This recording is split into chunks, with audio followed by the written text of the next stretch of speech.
Olá, tudo bem? Professora Valquíria. Vamos agora então trabalhar com o CPC4, que é do ativo intangível. O que então é um ativo intangível? O CPC4 vai trazer que o ativo intangível é um ativo não monetário. E ele é identificável, mas ele não tem substância física. Tanto que um ativo tangível a gente consegue ver a substância física dele. Para ser intangível, não pode ter substância física. Então, o ativo monetário é aquele que é representado por dinheiro, é aquele que é representado por direitos a serem recebidos ou uma quantia física ou determinada em dinheiro. Se o monetário, então, é representado por dinheiro, o ativo não monetário ele não é representado por dinheiro. Ele não deve ser representado por dinheiro e nem por direitos que gerem dinheiro. Então, o ativo intangível, ele é um ativo não monetário. Ele não deve ser representado por dinheiro e nem por direitos que gerem dinheiro, ok? Então, quais os requisitos que a gente tem que observar na hora de classificar um bem como um ativo intangível? Ele, para ser classificado como ativo intangível, ele tem que atender cumulativamente 3 requisitos. Quais são esses? Para reconhecer, então, como ativo intangível, ele tem que atingir o requisito de ser identificado, atingir o requisito de ser controlado e atingir o requisito de gerar benefício econômico futuro. Então, ele tem que atender a esses 3 requisitos para ser, de fato, classificado como ativo intangível. Vamos então ao primeiro. Para ele ser identificado, o primeiro requisito identificado, um ativo intangível, ele é identificado quando? Se ele for separável. Então, se eu puder separar esse ativo e ele puder ser vendido, eu puder transferir, eu puder licenciar, alugar individualmente ou com um contrato de um ativo ou de passivo relacionado, independentemente da intenção de uso da entidade, já atendeu o primeiro critério. Ele é separável. Consigo separar, consigo vender esse ativo intangível, posso transferir esse ativo intangível, posso alugar ou posso trocar. Então, atendendo o primeiro requisito ser identificado, para ser identificável, ele só é identificável quando ele for separável. Ele só é identificado quando resultar de direitos contratuais ou direitos legais, independentemente de tais direitos serem transferíveis ou separáveis da entidade ou de outros direitos e obrigações. Então, o ativo ele é intangível identificado quando ele for separável ou ele resultar de direitos contratuais. Algum direito contratual que ele resultou e, além disso, ele tem que ser separável. Então, para ser identificado, ou ele tem que ser separável, ou ele resultar de algum direito contratual.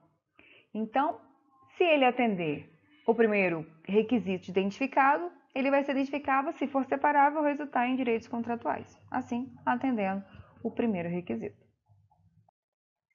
Então, imagine o seguinte, imagine uma marca famosa. Qual a marca que te vem na mente? Coca-Cola. Todos nós sabemos que a Coca-Cola é uma das marcas mais valiosas do mundo. Quem nunca tomou uma Coca-Cola? Quem quando vai comprar não pede uma Coca-Cola? Então a Coca-Cola detém ou usa, sob licença, mais de 26 marcas. E ela oferece nada mais, nada menos do que mais de 200 produtos. É muita coisa que essa marca oferece. Assim, nós temos o seguinte, a marca Fanta, lembra da Fanta? Fanta laranja, Fanta uva, ela é perfeitamente identificável, pois ela é separável. Então, se a Coca-Cola quiser vender, licenciar ou trocar Fanta, ela pode, porque ela é separável, eu consigo identificar ela, eu consigo vendê-la separadamente. Então, a Fanta, ela pode ser vendida, por isso, então, vai atender o primeiro critério, porque ela é identificável. Eu posso vender ela separadamente, ok? Continuando então, primeiro requisito tem que ser identificado. Vimos que a Fanta eu consigo identificar e por ela ser separável eu consigo vendê-la separadamente da marca Coca-Cola. Segundo requisito, tem que ser controlado. Então, um ativo intangível é controlado quando? Quando a entidade detém o poder de obter benefícios econômicos futuros gerados pelo recurso implícito e restringe o acesso a terceiro. Então, você ter controle é você ter poder sobre aquele bem. É você, de fato, controlar. Então, você controla aquele ativo intangível. Você tem o poder de obter os benefícios que ele traz. Então, controlar é você ter o poder de obter os benefícios econômicos que esse bem pode gerar. Consequentemente, se você tem um controle, ele é restrito ao acesso a terceiros, porque quem tem um controle é você. Então, o acesso a terceiros fica restrito, porque o poder de obter os benefícios é por sua conta. E o último requisito é ser gerador de benefício econômico. Então, se você controla, você tem o poder de obter esses benefícios, mas ele gera de fato esses benefícios? Então, o ativo intangível também, ele tem que ter essa capacidade de gerar algum benefício econômico futuro. Por exemplo, o uso da propriedade intelectual em um processo de produção, ele pode reduzir o custo de produção futuros ao invés de aumentar as suas receitas futuras. Essa propriedade intelectual, uma vez que você tem, no futuro ele é capaz de reduzir seu custo. Você não vai ter mais esse custo com essa propriedade. Então, ao invés de aumentar as suas receitas, ele vai diminuir os seus custos, né? Então, para ser classificado como ativo intangível, tem que atender cumulativamente os três requisitos: ser identificado, controlado e gerar benefício econômico futuro. Identificável é ser separado. Controlado é você ter o poder de obter esses benefícios. E o terceiro, se ele gera de fato benefício econômico, se ele traz para você algum benefício, se ele traz alguma receita, se ele traz de fato algo que possa contribuir, que seja por meio de uma receita ou que seja também para redução de algum custo ou de outros benefícios que possa resultar do uso desse ativo, ok? Então, alguns ativos intangíveis podem estar contidos em elementos que possuem substância física. O que você lembra? Do computador, do software que tem no computador. Então, como um disco no caso do software, tem uma documentação jurídica, que é uma licença ou uma patente. Ou em um filme, você tem a licença do filme. Então, para saber se o ativo contém elementos intangíveis e tangíveis, você deve tratar como se fosse um ativo mobilizado ou como se fosse um ativo intangível. Mas como isso? A entidade que vai avaliar qual é o elemento mais significativo. O elemento mais significativo é o intangível ou o elemento mais significativo é o intangível ou tangível? Então, o que a gente observa? Se na hora que eu tiver um elemento que contém tanto o elemento tangível quanto intangível, eu tenho que analisar o mais significativo. Então, vamos lá. Eu tenho elemento, alguns itens, e qual é o elemento mais significativo? Imagine o seguinte, que o software integra o equipamento, que o software integra o computador. Você tem um computador e ele tem um software para funcionar. Quem é mais significativo? O software ou o computador? Nesse caso, o mais significativo é o computador. Então, o computador você vai registrar lá no ativo não circulante, subgrupo imobilizado, porque o equipamento é o mais significante. Agora, no segundo caso, eu tenho o software, mas ele não integra o equipamento. Esse software, então, eu vou contabilizar como investimento, como imobilizado, como intangível. Como eu vou contabilizar? Então, a opção que eu teria fica na dúvida entre o imobilizado e o intangível. Mas como ele não integra o equipamento, então o elemento mais significativo de fato é o software. Se o elemento mais significativo é o software, então eu vou classificar ele como ativo não circulante e intangível. Então sempre, gente, sempre que um ativo conter tanto elementos intangíveis quanto tangíveis, você tem que lembrar que você deve observar o elemento mais significativo. O elemento mais significativo é que você vai classificar. É o equipamento? Então, imobilizado. É o software? Então, ativo intangível. Ok? Vamos lá testar, então, se você de fato conseguiu compreender a mensagem. A companhia Alunos adquiriu um software ambiental por R$ 150 mil, que avalia diversos fatores que impactam a produção agrícola, como, por exemplo, tipo de solo, sistema de drenagem, irrigação, plantio, clima, período de chuva, de seca, com a finalidade de descobrir qual desses itens tem maior influência e que gera melhores resultados na produção agrícola. Sabendo-se que o software foi entregue em um CD-ROM avaliado em R$ 10, o contador deve classificar esse software no ativo não circulante imobilizado, pois o CD-ROM é um bem tangível que não vai ser utilizado em um computador que se encontra classificado no ativo não circulante imobilizado. Então, eu vou classificar esse software que veio num CD, e o CD é um bem tangível, que vai ser utilizado em um computador, e esse computador é tangível, que já está classificado, que se encontra classificado no ativo imobilizado, certo ou errado? O que vocês acham? Errado, né? Por que eu não vou contabilizar lá no ativo imobilizado? Porque o software, ele veio separado, ele não veio junto.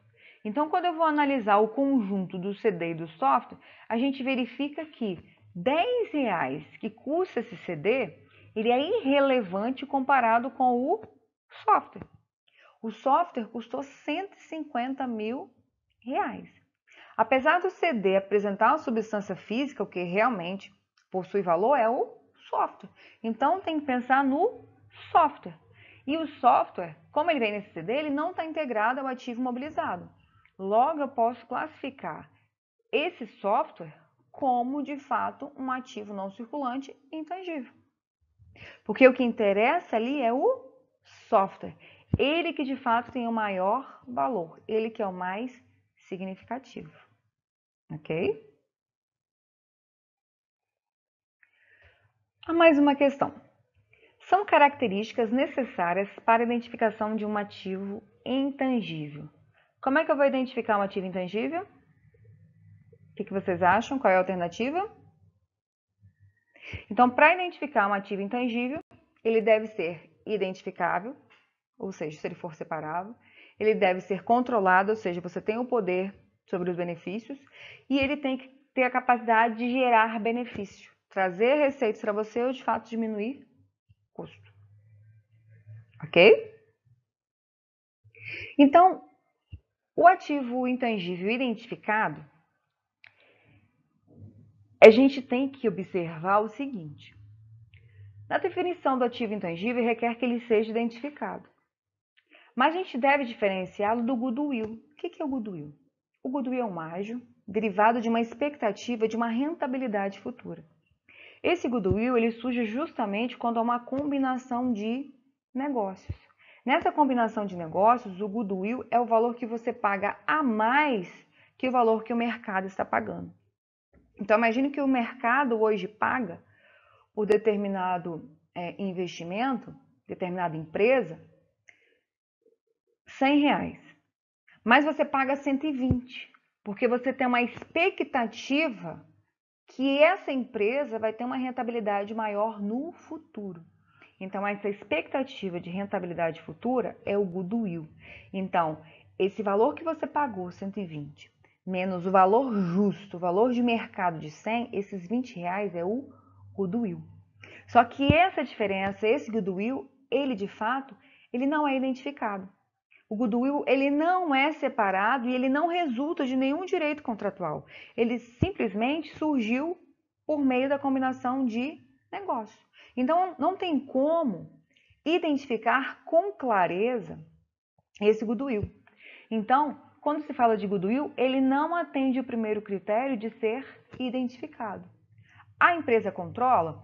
Controla. A empresa tem a certeza que ele vai gerar benefício econômico futuro? Tem. Mas ele não é identificado.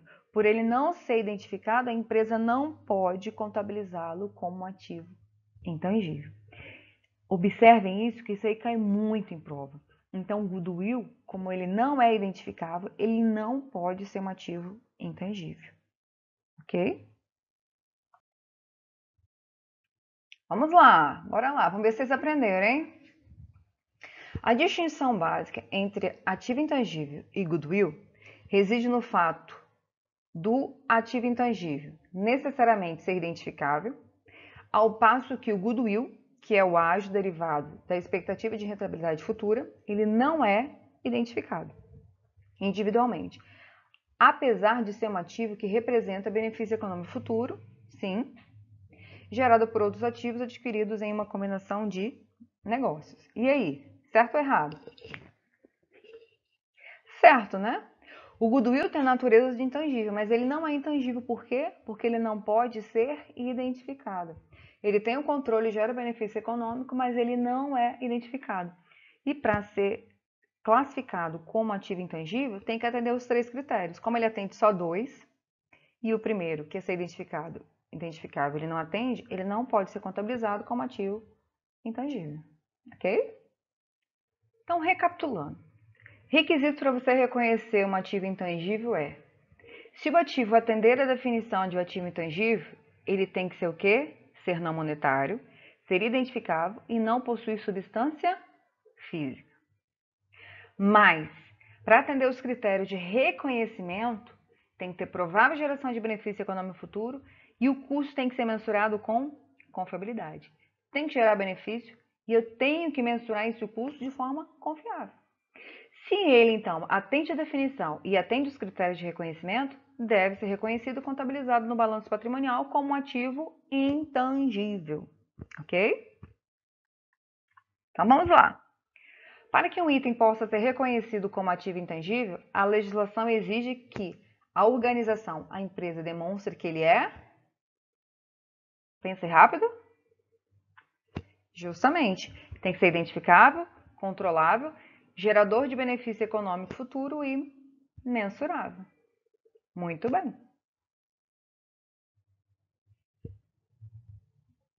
O que a gente tem então? Nós temos a marca Coca-Cola. A marca Coca-Cola foi e criou internamente a Coca-Cola Zero. Então, a marca Coca-Cola Zero deve ser reconhecida no balanço patrimonial da companhia Coca-Cola como ativo intangível? O que vocês acham? Vamos ver se ela vai atender a definição de um ativo. A marca Coca-Cola é não monetária, ela é identificável e ela é sem substância física. Ela é não monetária, ela é identificável, consigo vendê-la separadamente e ela é sem substância física. É provável a geração, agora atender os critérios de reconhecimento. É provável que gere benefício econômico futuro decorrente da marca Coca-Cola Zero? Sim. Mas o custo da marca Coca-Cola Zero pode ser mensurado com confiabilidade? Não. Eu não consigo mensurar, de fato, com confiabilidade, o custo dessa Coca-Cola Zero, até porque ela foi criada internamente pela empresa. Então, não tem como eu mensurar com confiabilidade esse custo. Então, posso reconhecer a marca Coca-Cola Zero no balanço patrimonial da companhia Coca-Cola? Não. Qualquer marca gerada internamente não deve ser reconhecida como ativo intangível no balanço patrimonial. Então, é uma marca gerada internamente? Não posso reconhecer internamente. Então, marca, títulos de publicações, a lista de clientes, a cartela de clientes que você tem e outros itens similares gerados internamente não devem ser reconhecidos como ativo intangível. Ok? Então, imagine o seguinte. A marca Guaraná Jesus deve ser reconhecida no balanço patrimonial da companhia Coca-Cola? Então, Coca-Cola também é dona da Guaraná Jesus. Essa Guaraná Jesus, ela pode ser reconhecida no balanço patrimonial da Coca-Cola?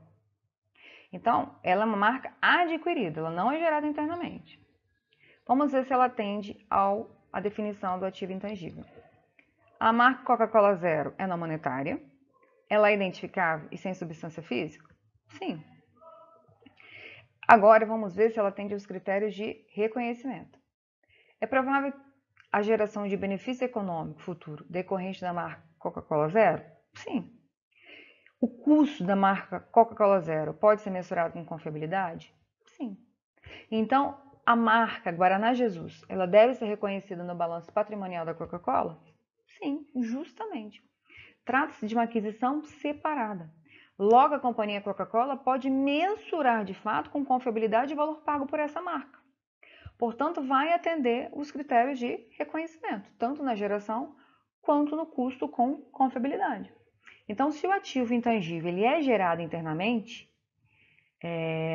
para atender a todos os critérios de reconhecimento, obviamente, ele será reconhecido no balanço patrimonial. Mas é difícil você reconhecer com confiabilidade, de fato, o custo dessa marca. Então, ele tem que atender a todos os critérios. A marca Coca-Cola Zero não atende a todos os critérios, por isso ela não é reconhecida.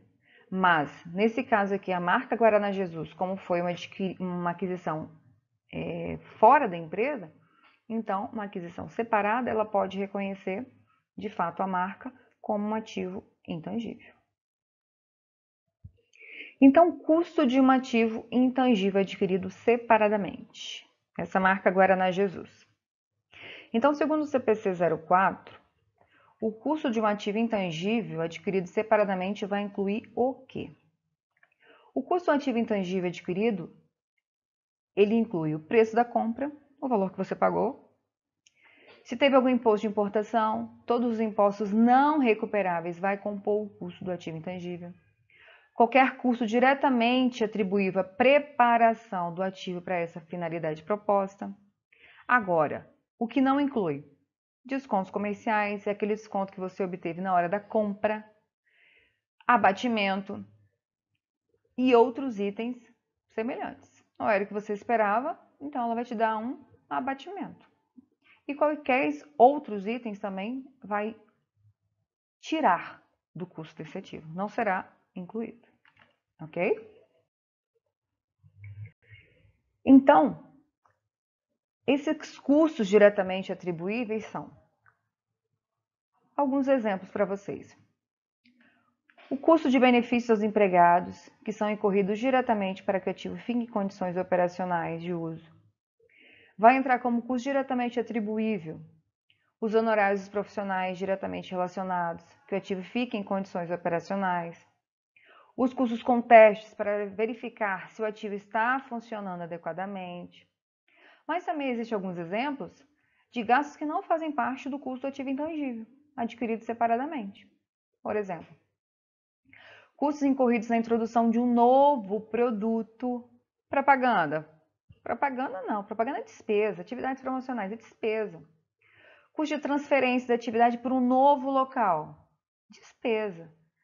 Custo com treinamento. Despesa. Os custos administrativos do pessoal que esteve envolvido e outros custos. Tudo despesa. Então, não faz parte do custo do ativo intangível. Ok? O reconhecimento, então, dos custos no valor contábil do ativo, ele vai cessar quando? Quando que eu paro de reconhecer os custos ao valor do ativo intangível? Eu cesso de reconhecer custo quando? Quando ele está nas condições operacionais pretendidas pela administração. Esse ativo está certo, é assim que a administração queria, ele está na condição operacional pretendida pela administração. Naquele momento, eu cesso de reconhecer os custos. Então, os custos incorridos no uso ou na transferência de uma nova instalação não vai ser incluído, vai ser despesa. E o ativo ele deve ser reconhecido pelo valor equivalente a quê? É o preço à vista. Talvez você compre a prazo e pague juros. Então, esses juros não entram. O valor que eu vou reconhecer é o valor como se fosse o valor que eu tivesse pago à vista. A diferença é despesa de juros. A exceção é os ativos qualificáveis. É aqueles que levam um tempo substancial para ficar pronto. E esse tempo substancial para ficar pronto, quem decide é a administração. Então, nesse caso, quando leva um tempo substancial para ficar pronto, os juros desse empréstimo vai compor de fato o ativo. Os juros vai compor de fato o custo desse ativo intangível. Então, essa é a única exceção. é quando os ativos são qualificáveis, ou seja, é aquele que leva um tempo substancial para ficar pronto e que você fez um empréstimo para poder trabalhar com ele, desenvolver ele. Então, nesse caso, esse ativo qualificável, os juros compõem o custo dele, ok? Vamos então a um exemplo. No reconhecimento inicial, o custo do ativo intangível adquirido separadamente inclui o quê? O que inclui, gente? Custos com testes para verificar se está funcionando adequadamente. Custo de transferência? Despesa. Custo administrativo? Despesa. Impostos recuperáveis? Despesa. Custo com introdução de novo produto? É tudo despesa. Ok? Agora a gente vai entrar numa parte que é a fase de pesquisa e a fase de desenvolvimento. Tudo que você vê hoje em dia, o celular que está na sua mão, o computador que está na sua frente, a mesa, a cama que você senta, tudo passou por um período de pesquisa e de desenvolvimento. Então, a fase de pesquisa é aquela fase que está introduzindo, você tem uma ideia para criar algo.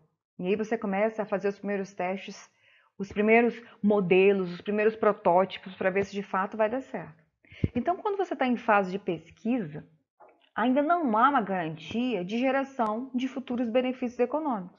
E nem que aquilo que você está criando, de fato, é viável para o negócio. Então, nesse momento, quando não há garantia de geração de benefício e não tem uma comprovação de viabilidade do negócio, todos os gastos que você tem nessa fase de pesquisa, nós vamos reconhecer como despesa. Passei dessa fase de pesquisa, vou para a fase de desenvolvimento. O processo já está mais avançado. Então, há uma garantia de geração de futuros benefícios econômicos.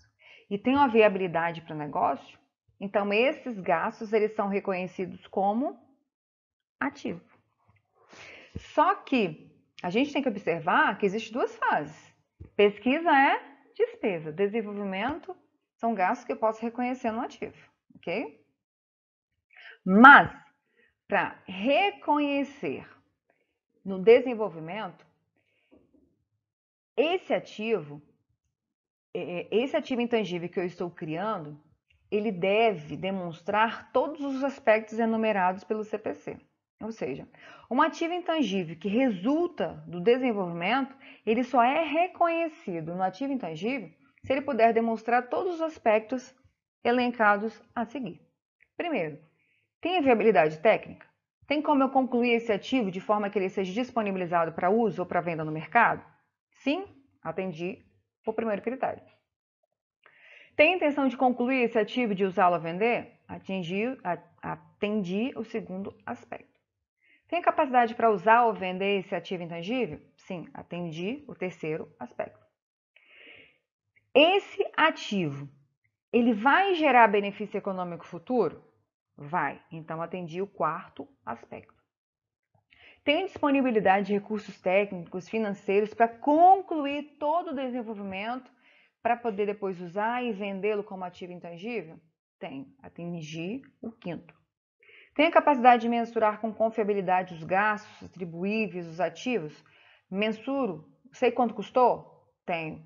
Então, eu atingi os 6 critérios, os 6 aspectos. Atingindo os 6 aspectos, eu posso contabilizar como ativo intangível. Ah, Valquíria, não atingiu, não tem como eu mensurar o último, que é mensurar com confiabilidade os gastos. Então, se não tem como eu mensurar com confiabilidade, deixei de atingir um dos aspectos, continua lançando como despesa. Só posso reconhecer como desenvolvimento interno quando de fato ele atender a todos os aspectos, ok? Então vamos lá. Estou elaborando algo, então ele está na fase de pesquisa.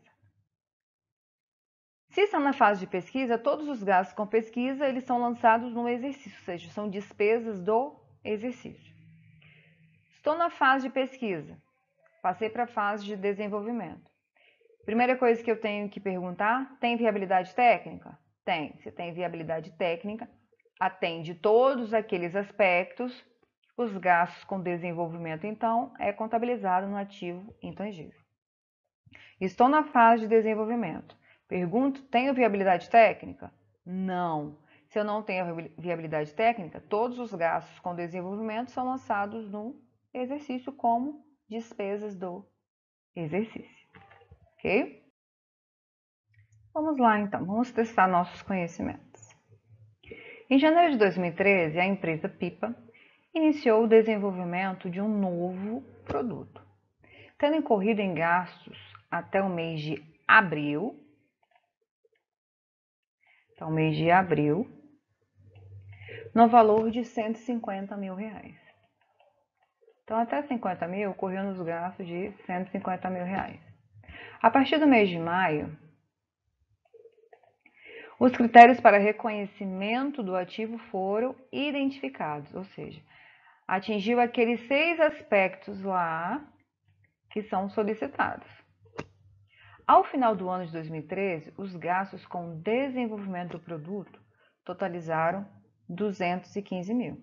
Então, para desenvolver esse novo produto, no ano de 2013, a empresa gastou em desenvolvimento 215 mil. O valor a ser apresentado no balanço 31/12 para a conta intangível vai ser quanto, gente? Imagine o seguinte. Para desenvolver esse produto, ele gastou 215 mil. Até maio, ele gastou 215 mil. Só que, até o mês de abril, ele gastou 150 mil, mas ainda estava na fase de pesquisa. Na fase de pesquisa, eu posso reconhecer no ativo? Não, eu lanço como despesa. Então, o desenvolvimento do produto totalizou 215, mas 150 a empresa já lançou para despesa. Então, a partir de maio, ela só vai reconhecer, de fato, no ativo o gasto que ela teve a partir do momento que ele saiu da fase de pesquisa e está na fase de desenvolvimento. Então, ela vai reconhecer que valor? Ela vai reconhecer 65 mil reais, que é, de fato, o valor que ela gastou com o desenvolvimento e não com a pesquisa. Muito bem. Em relação, então, à mensuração, gente, o que nós temos? Inicialmente, então, o ativo intangível, ele é reconhecido pelo custo incorrido. A gente viu que o custo vai ser o valor que você pagou, se teve imposto de importação, impostos não recuperáveis, e entre outros que vai compor o custo incorrido para você adquirir esse bem. Depois, que ele já está lá registrado contabilmente, você tem que mensurar. E essa mensuração vai ser ou pelo custo ou pela reavaliação de ativos. Então, se a mensuração for pelo método de custo, o que eu tenho? Após o reconhecimento inicial, então, esse ativo intangível, por exemplo, esse software, ele deve ser apresentado pelo custo de aquisição menos a amortização acumulada do período, menos qualquer perda por meio do teste de impairment. Então, o valor contábil, o valor que deve ficar na contabilidade vai ser o custo de aquisição menos a amortização menos a perda acumulada. Então, esse é o valor contábil. Então, pelo método de custo, eu tenho que pegar o custo de aquisição, tirar a amortização e fazer o teste de impairment, eu chego de fato no valor contábil. E o método de reavaliação? O método de reavaliação, ele consta no CPC 04, ativo intangível, mas se ele fosse permitido legalmente, um ativo intangível pode ser apresentado pelo seu valor reavaliado. Ou seja, eu vou reavaliar quanto de fato está valendo esse bem. Qual é o seu valor justo na data da reavaliação? No entanto, o Brasil, ele não permite a reavaliação de bens tangíveis ou intangíveis. Então, para você mensurar o ativo intangível, sempre vai ser pelo método de custo, uma vez que o método de reavaliação não é aceito pela legislação societária por meio da Lei 6.404 de 76, ok?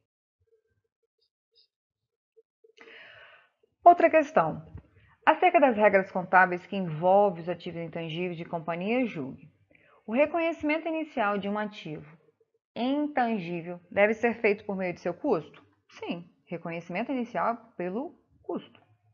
Após o reconhecimento inicial, e se não houver restrição por parte de lei, se não houver restrição por parte de lei ou norma legal regularmente estabelecida, ou seja, aqui no país, se não tiver nenhuma lei que tenha essa restrição, a entidade pode optar pelo método de custo ou de reavaliação para atualizar o valor contábil?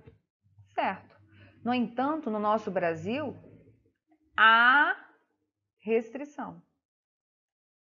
Então, nós não podemos usar. Mas se não tivesse essa restrição, a gente poderia utilizar a mensuração subsequente, tanto pelo método de custo quanto de reavaliação? Justamente. Ok? E a vida útil, gente? Quantos anos dura um ativo intangível? Quantos anos será que dura uma patente? Quantos anos será que dura um software? Uma fórmula? Imagine a fórmula da Coca-Cola. Quantos anos dura? Se ela pudesse vender, né? E alguém pudesse comprar essa fórmula da Coca-Cola. Então, segundo o CPC 04, a vida útil é o período de tempo no qual a entidade espera utilizar um ativo. Por quanto tempo você espera utilizar o software? Por quanto tempo você espera utilizar essa patente, os direitos autorais? Por quanto tempo? Então, a vida útil é justamente o tempo que você espera utilizar esse ativo. Ou, a vida útil é o número de unidades de produção ou de unidades semelhantes que a entidade espera obter com a utilização do ativo. Então, com essa fórmula que eu tenho, quantas unidades ela pode gerar? Quantas unidades semelhantes ela pode gerar? Então, a vida útil ou ela é definida pelo período de tempo que você espera utilizar ou pelo número de unidades que ela pode produzir. A entidade deve avaliar se a vida útil de um ativo ela é definida ou se ela é indefinida.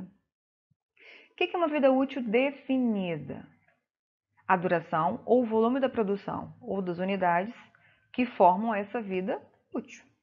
Tem como eu saber a duração, quanto tempo vou utilizar, qual o volume de produção, quantas unidades semelhantes ela pode utilizar, que vai formar essa vida útil? Tem.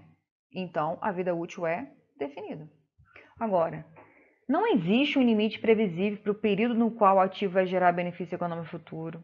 Eu não sei quanto tempo ele vai gerar, ele vai trazer caixa.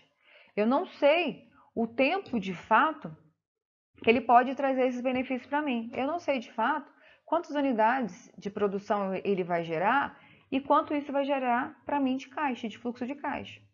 Então, quando eu não tenho uma previsão certa do tempo que eu vou utilizá-lo, do limite previsível para o qual ele pode gerar benefício econômico para mim, ele tem uma vida útil indefinida.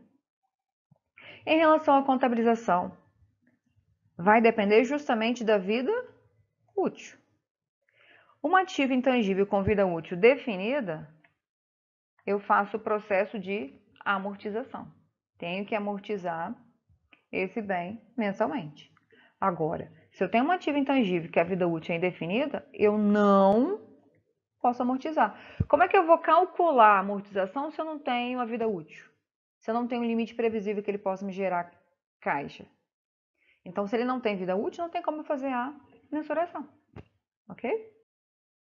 Então, imagine o seguinte. Um ativo intangível com vida útil definida, então ele não é amortizado. Ok? Mas, de acordo com o CPC 01, a entidade deve testar a perda dos ativos intangíveis de vida útil indefinida. Ele deve passar pelo teste de impairment. Não é amortizado, mas ele sofre o teste de impairment, comparando o seu valor recuperável com o seu valor contábil. Quando isso? Anualmente ou sempre que existirem indícios que esse ativo intangível pode ter perdido o valor. Então, um ativo intangível com vida útil indefinida, ele não é amortizado, mas ele sofre o teste de impairment. Quando? Anualmente, ou também pode ser sempre que existir indício. Se ao longo do ano não existiu indício, pelo menos no final do ano você tem que de fato fazer o teste do impairment deste bem. Ok? O que é importante então? Se o ativo tem a vida útil definida, ele sofre amortização, sofre impairment e Se quando eu faço o teste, eu vejo que ele não perdeu, mas eu faço então uma reversão de perda, se o valor dele recuperou. Agora, um ativo de vida útil indefinida, eu não posso amortizar, ele sofre o teste de impairment, e se tiver uma reversão por perdas de impairment, também posso fazer.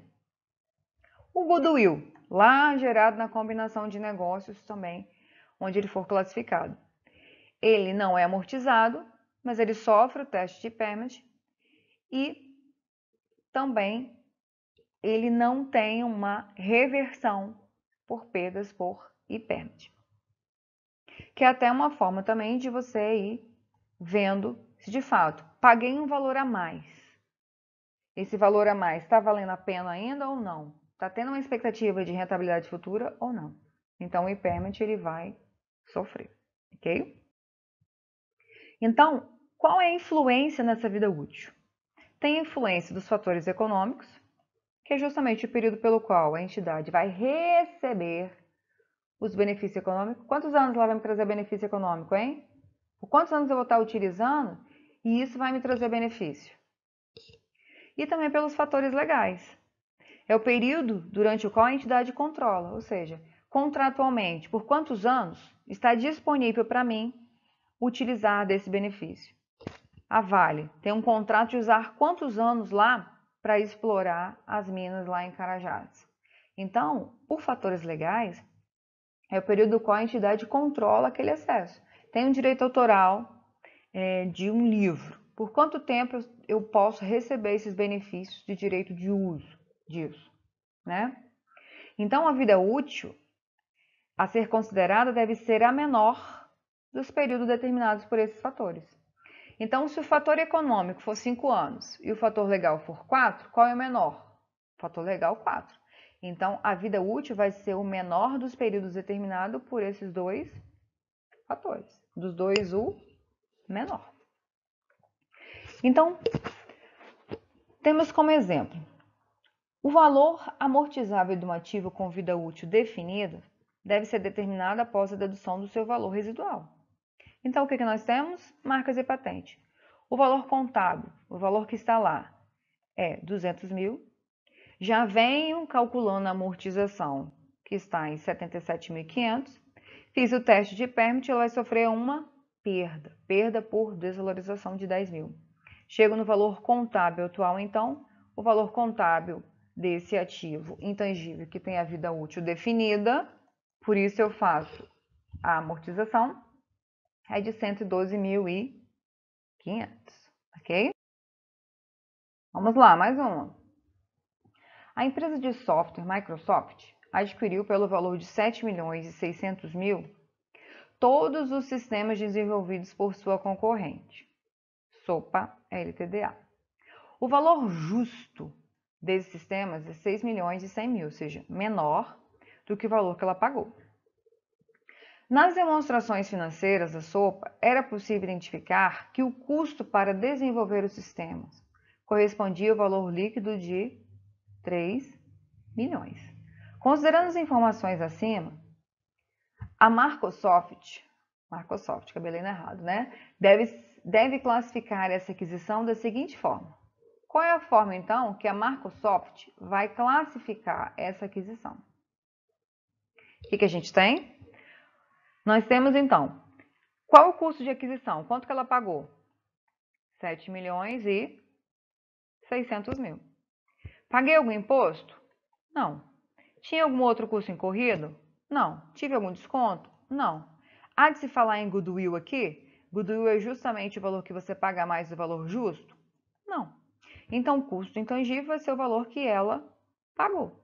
7.600.000. Ok?